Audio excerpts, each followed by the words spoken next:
கொண்டிருக்கிறார். அல்லேலூயா.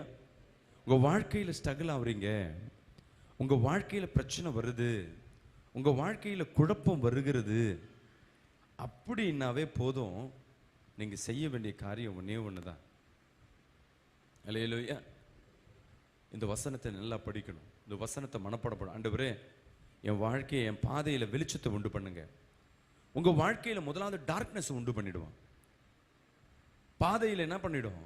இருளாக இருக்கும். அந்த இடத்துல போனாவே நஷ்டம். அந்த இடம் பிஸ்னஸ் நஷ்டம், தொழில் நஷ்டம், குடும்ப வாழ்க்கையில் சமாதானம் இருக்காது. வீட்டில் இருள் என்பது லைட் இல்லாமல் அந்த காரியம் இல்லை, வாழ்க்கையே இருளாய் காணப்படும். சில பேருக்கு நல்ல வேலை இருக்கும், அந்த வேலை செய்ய முடியாது. வேலையில் என்ன பண்ணும்? குழப்பத்தை உண்டு பண்ணும், ஒரு பயத்தை உண்டு பண்ணும், கசப்பை உண்டு பண்ணும், ரிசைன் பண்ணி போயிடணும்னு வரணும்.